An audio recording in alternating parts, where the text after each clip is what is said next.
attention to a new government bill, the Trusted Digital Identity Bill 2021.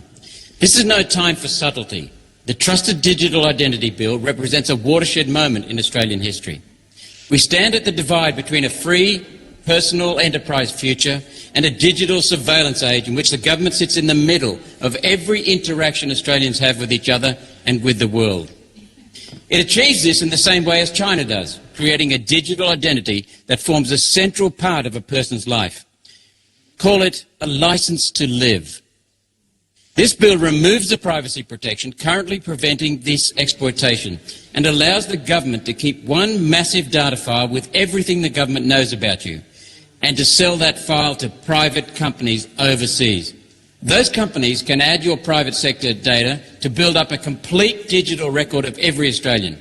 Everything, medical, shopping, who we associate with, social security, veteran service, travel, web viewing, employment, our social media comments. Everything will go on the record and be available to any large corporation that can pay for that access. We will each have to pay to access our medical records from that corporation. In Morrison-Joyce government newspeak, it's a human-centric digital identity. Sounds great, doesn't it? This has frightening ramifications for government and for corporate control of everyday Australians. Policy documents attached to this bill promote digital identity as a benign housekeeping bill to fix antiquated and incomplete government databases. Quote, to save a few minutes filling out that government form, they say.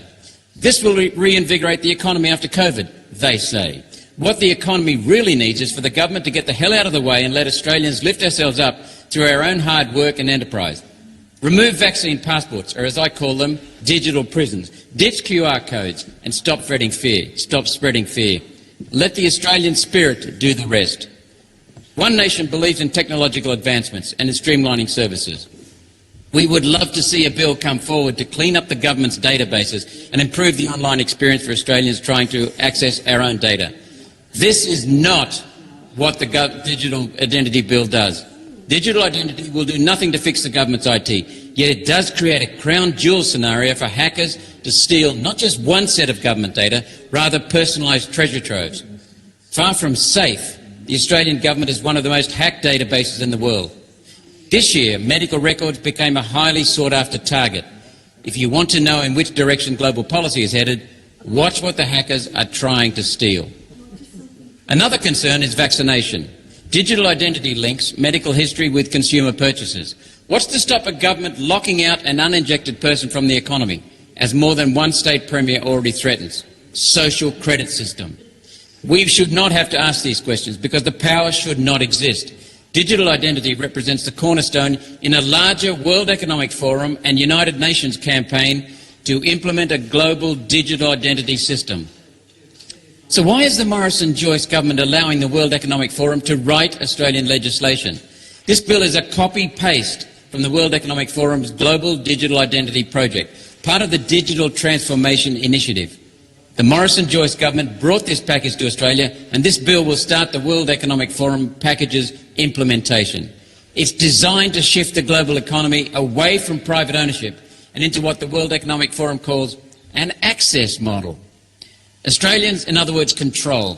Australians have heard the slogan of the globalists' Build Back Better campaign. You will own nothing and you will be happy.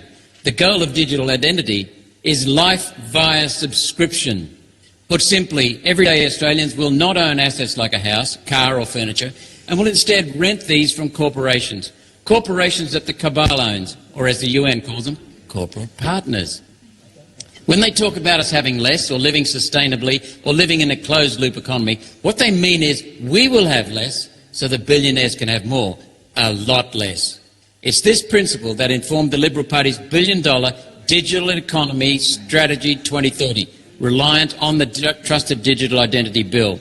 Indeed, the bulk of the supporting commentary around digital identity and the Digital Economy Strategy 2030 obsesses about how the government will be able to manage Australia's economy onto a so-called sustainable path, a UN path. For a glimpse into this future, we need only look at the food menus on display at the UN Climate Summit the Prime Minister attended earlier this month. Each dish listed its carbon footprint with the United Nations pledge to reduce the carbon footprint of every meal consumed across the world, including ours every day.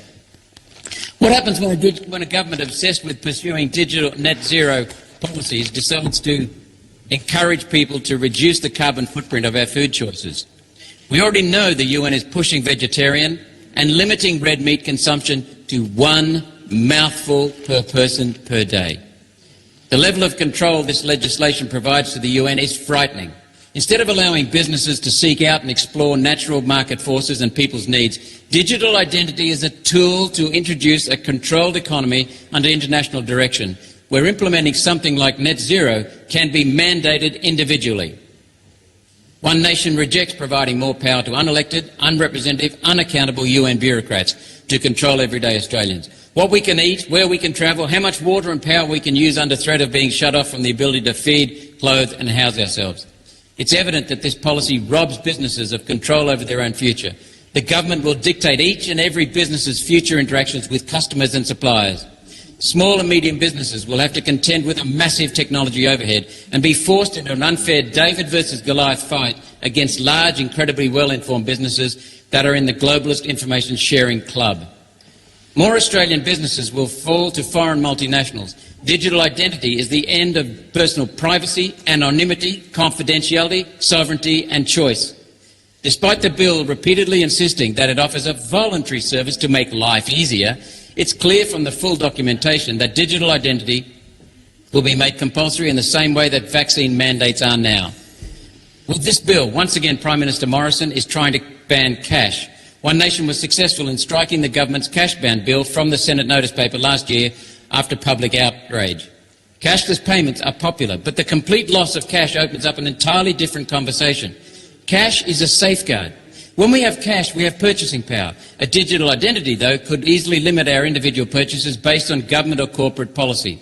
So under this bill, cash has to go, and under this legislation, cash will go. Australian banks have already voiced their interest in the Trusted Digital Identity Framework, saying it will allow them to create a rich view of their customers. Most people do not want banking institutions creating rich data maps of their personal and private information.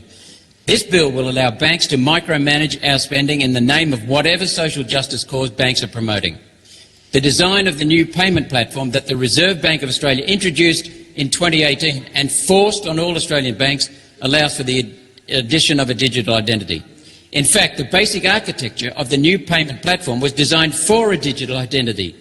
Under the new payment platform, every transaction, every retail sale, interbank transfer, pay, online sale, all comes through one central server. This allows the digital identity of each party to be checked and approved before the payment is finalised. Just how long have the World Economic Forum and the UN been planning this? Decades. In China, a person's phone controls their lives. The same thing has happened to Australia during COVID. Without a phone to prove our identity and to cough up medical data, citizens are excluded from society. The need to carry a phone at all times, charged and ready to offer your digital identity to buy something as simple as a cup of coffee, can be replaced with a wearable or an implantable chip. I can't wait to see how they sell that, or force that start of a social credit system.